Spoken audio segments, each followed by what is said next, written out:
Start. ಎಲ್ಲರಿಗೂ ನಮಸ್ಕಾರ. ನನ್ನ ಹೆಸರು ಪ್ರಸನ್ನ ಕುಮಾರ್ ಅಂತ. ನಾನು ಬಂದಿರೋದು ಮೈಸೂರಿಂದ. ಈ ಅವಕಾಶಕ್ಕಾಗಿ ನಾವು ತುಂಬ ಹುಡುಕಾಡ್ತಾ ಇರ್ತೀವಿ, ಬರಿತಾ ಇರ್ತೀವಿ, ಸುಮ್ಮನೆ ಮನೆಗೆ ಇರ್ತಾ ಇರ್ತೀವಿ. ಅವಕಾಶನೂ ಸಿಗಲ್ಲ, ಒಂದು ವೇದಿಕೆಯೂ ಸಿಗಲ್ಲ. ಆ ವೇದಿಕೆ ಅಂತ ಹುಡುಕ್ಬೇಕಾದ್ರೆ ನಮಗೆ ಒಂದು ನ್ಯೂಸ್ ಬಂತು. ಆ ನ್ಯೂಸ್ ಏನಂದರೆ, ಈಗ ರೈಟರ್ಸ್ ಆಡಿಷನ್ ಅಂತ ಜೀ ಕನ್ನಡದವ್ರು ಮಾಡ್ತಾ ಇದ್ದಾರೆ ಅಂತ ತಿಳಿದಾಗ ಅದನ್ನು ನೋಡಿಕೊಂಡು ನಾವು ಇಲ್ಲಿ ನಡೆಯುತ್ತೆ ಅಂತ ಅಡ್ರೆಸ್ ಹುಡುಕೊಂಡು ನಾವು ಇಲ್ಲಿವರೆಗೂ ಬಂದಿದ್ದೀವಿ. ನಮಗೊಂದು ವೇದಿಕೆ ಆಗಿದೆ. ಈ ವೇದಿಕೆಯನ್ನು ಜೀ ಕನ್ನಡದವ್ರು ಕಲ್ಪಿಸಿಕೊಟ್ಟಿರೋದು ನಮಗೊಂದು ತುಂಬ ಖುಷಿಯಾಗಿದೆ. ಎಷ್ಟೋ ಜನಗಳಿಗೆ ಹೆಲ್ಪ್ ಆಗಿದೆ, ಎಷ್ಟೋ ಜನಕ್ಕೆ ಬೆಳವಣಿಗೆ ಆಗೋಕ್ಕೂ ಇದೊಂಥರ ಜೀವನದಲ್ಲಿ ಒಂದು ಮೊದಲನೇ ಸ್ಟೇಜ್ ಅಂತಲೇ ಹೇಳ್ಬೋದು.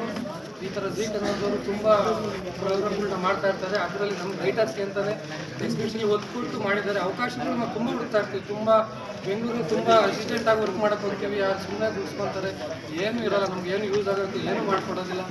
ಅಂಥ ವೇದಿಕೆಯಲ್ಲಿ ನಮ್ಗೆ ಜೀ ಕನ್ನಡ ನಮ್ಗೆ ಈಗ ಮಾಡಿಕೊಟ್ಟಿದ್ದಾರೆ ಅಂದರೆ ನಾವು ಜೀ ಕನ್ನಡಕ್ಕೆ ಯಾವತ್ತೂ ಋಣಿಯಾಗಿರ್ತೀವಿ, ಚಿರಋಣಿಯಾಗಿರ್ತೀವಿ. ನಾನು ಜೀ ಕನ್ನಡದವರು ಆಯೋಜಿಸಿದ ಈ ಕಾರ್ಯಕ್ರಮದಲ್ಲಿ ಒಂದು ಸ್ಟೋರಿ ಟಾಪಿಕ್ನ ತಗೊಂಡಿದ್ದೆ.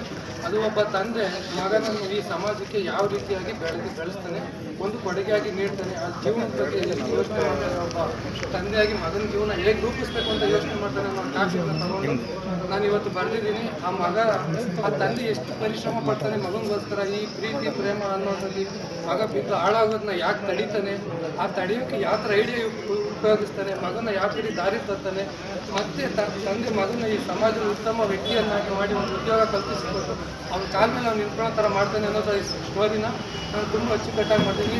ಡೈಲಾಗಾಗಿ ತಗೊಂಡು ಒಂದು ಸ್ಕ್ರಿಪ್ಟ್ ರೈಟಿಂಗ್ ಮಾಡಿಕೊಂಡು ನಾನು ಮಾಡಿದ್ದೀನಿ. ತುಂಬ ಖುಷಿ ಆಗ್ತೀನಿ ಈ ವೇದಿಕೆನ ಜೈ ಕನ್ನಡ ನಮಗೆ ಮಾಡಿಕೊಟ್ಟಿದ್ದಕ್ಕೆ.